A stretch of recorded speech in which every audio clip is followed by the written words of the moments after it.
manusia yang sudah nyawiji dengan Tuhan itu seperti apa, Romo? Orang yang sudah nyawiji dengan Tuhan ini, jika kita melihat orang tersebut dalam keheningan, orang gagas opo-opo. Artinya dalam berkegiatan lumrah seperti pada umumnya.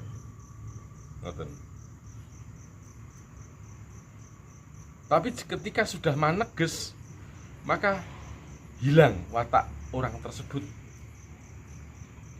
Dia seolah seperti tonggak atau batu yang tidak bergerak, walaupun ada angin, walaupun ada gempa. Contoh Mbah Marijan. Meskipun banyak orang yang sudah diungsikan almarhum Mbah Marijan, berapa orang yang menjemput beliau tetap tidak mau.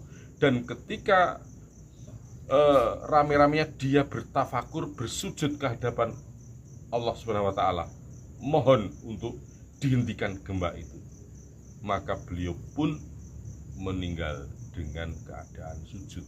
Semoga Mbah Marijan menjadi suri tauladan kita semua orang Jawa, dan semoga Mbah Marijan menjadi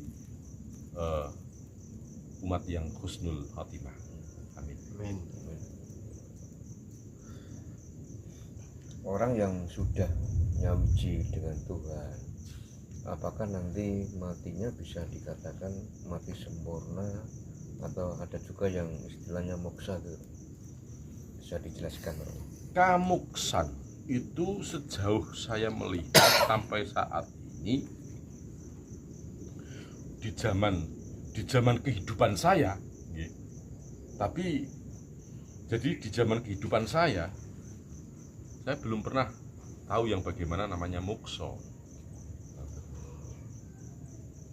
Tapi eyang-eyang atau bapak saya pernah bercerita bahwasanya buyut saya, si Joyo Sumarto, itu meninggalnya tanpa bekas. Jadi dalam sentong yang diseloroki dari luar itu tidak ada jendelanya waktu itu, tapi di dalam yang ada tinggal celana, baju, sarung, dan sabuk otok serta blangkonnya. Nah, jasadnya tidak ada yang tahu entah kemana. Namun konon bapak saya dan saudara bapak saya pernah ditemui. Namun saya sendiri belum pernah ketemu, juga tidak tahu bagaimana wajah serta rupanya Mbah Joyo Sumarto tersebut. Itu yang disebut moksa. Tapi senyampang yang saya sejauh kehidupan saya belum pernah tahu yang namanya moksa. Kembali menjawab tentang pertanyaan apakah bisa mati sempurna, manusia hanya bisa melihat sempurna dan tidak, itu Allah yang akan menerima, yang akan tahu.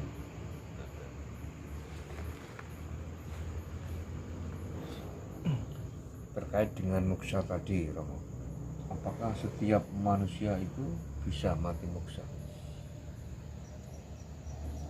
Setiap manusia bisa, dengan catatan mereka juga berlaku bersih. Dalam artian bersih, jangankan dengan sesama manusia, dengan makhluk lain tidak pernah menyakiti. Misalkan dicokot lemut atau digigit nyamuk, yura ditablek. Ono semut barisan yo nyimpang, ngidek suket wayo gaginan le jaluk sepuro. Nah, seperti itu.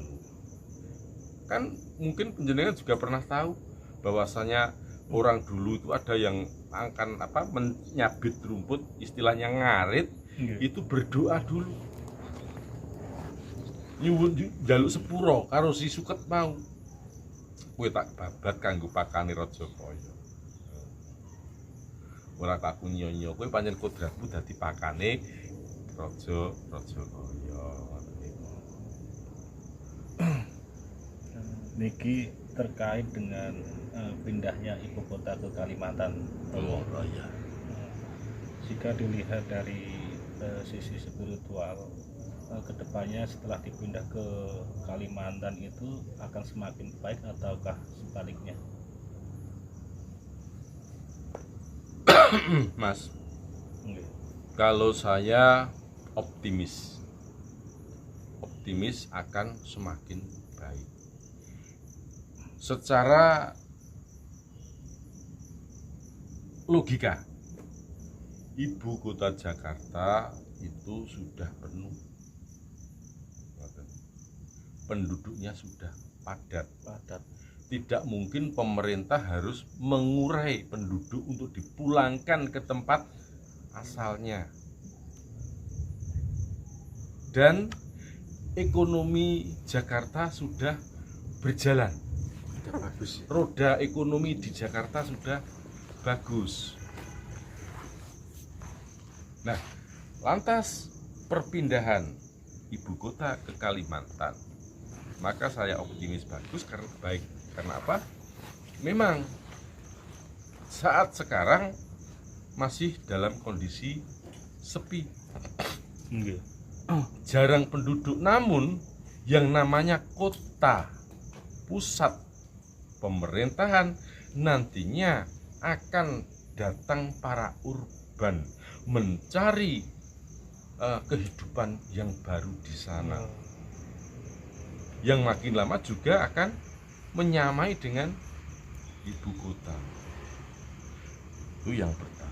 Lantas kedua, Kalimantan sukunya, suku asli Kalimantan masih berpegang teguh pada adat dan tata cara yang dianut, sehingga peradabannya sangat kental sekali. Sementara nuwun sewu sekali untuk di Jakarta sudah terlalu maju, bahkan lebih condong ke barat-baratan. Saudara kita yang Betawi saja hampir kehilangan budayanya, ikut-ikutan budaya yang ekspor, impor. Iya, ikut-ikut budaya impor, kalah dengan budaya impor. Meskipun yang saudara kita di dalam